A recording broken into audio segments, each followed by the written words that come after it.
santri, kalangan santri-santri pejuang. Ambil contoh yang paling viral dan sampai juga jadi nama jalan di sini.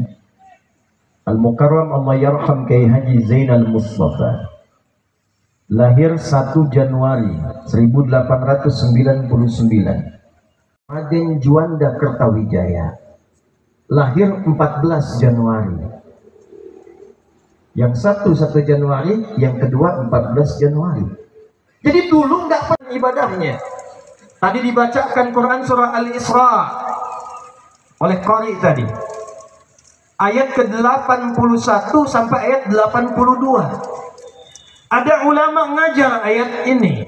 Bahkan dari ayat 79 tentang tahajud. Orang yang tahajud diberikan 4 keutamaan. Surah ke-17 ayat 79 sampai 82. 1 diangkat martabatnya, 2 dibimbing mengawali karirnya, 3 dimudahkan kesulitannya, 4 ditolong oleh Allah kalau ada orang ingin tidak pernah ngaji. Ini belum masuk kategori yang ulama. Jelas? 2. 3. Wa tahaqqaqat ma'rifatuhu. Dia kenal Allah dan dia kenal dengan dirinya. Kenal siapa? Kenal Allah, ma'rifatullah. Kenal diri, ma'rifatul insan. Kenapa penting kenal Allah? Kalau Bapak tidak kenal Allah, tidak kuat dengan tahu Allah, tidak ada rem dalam diri kita untuk mencegah perbuatan maksiat.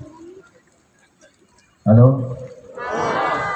Pak Wali duduk sendirian di meja, belum kenal Allah, datang orang minta, Pak Wali, ini ada proyek di depan Pak, kalau Bapak bisa pilih yang dari saya, fee-nya mungkin ya walaupun sedikit 1 miliar Pak.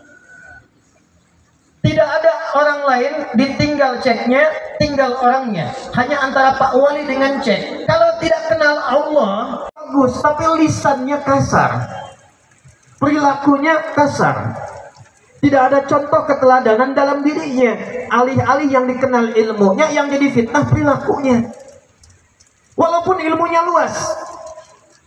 Karena itulah bagian yang keempat, sempurnakan. Setelah yang pertama, dia pakar di bidangnya.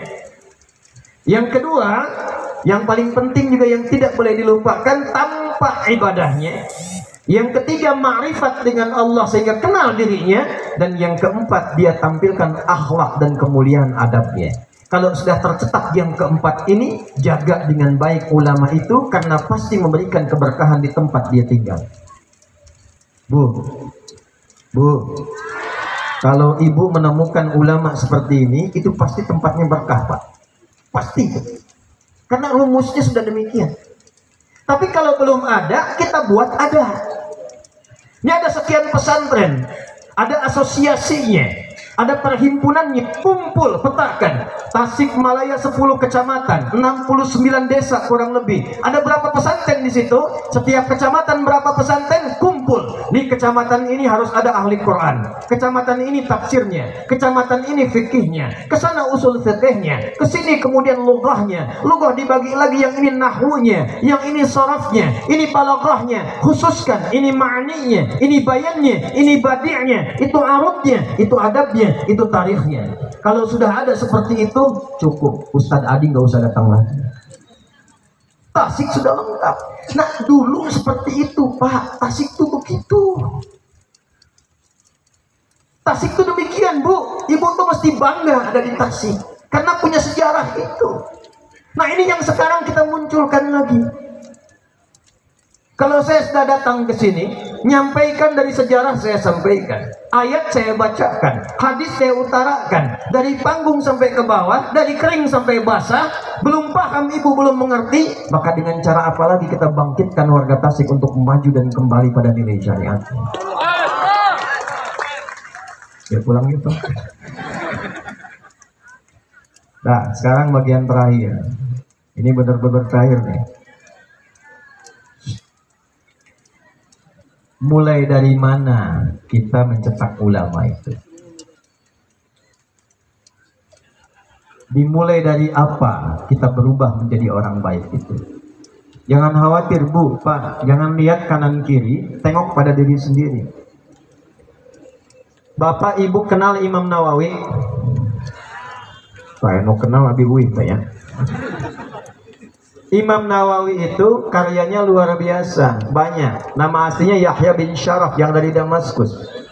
Ngarang kitab yang paling tipis Al-Arba'in 42 hadis.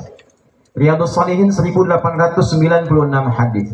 Ada Sahih Muslim dengan syarah nanti, syarah beliau 9 jilid. Nanti ada Al-Majmu' dan sebagainya. Dan tadi jadi verifikator madhab Syafi'i bersama Imam Ar-Ramli. Ya, jadi verifikatornya hebat. Tapi apakah bapaknya kiai? Bukan. Bapaknya alim minal ulama? Bukan. Pak, Bu, Bapak Imam Nawawi itu, beliau itu hanya seorang yang zuhud dan pekerjaannya punya toko aja, bukan.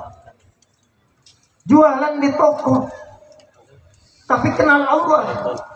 Padahal ibunya merawat rumah tangga dengan cara yang halal, didekatkan pada Allah, maka dipermudah oleh Allah. Anak itu bukan sekedar dekat dengan Allah, menerima semua nurul ilmi, pancaran cahaya ilmu yang Allah berikan kepadanya.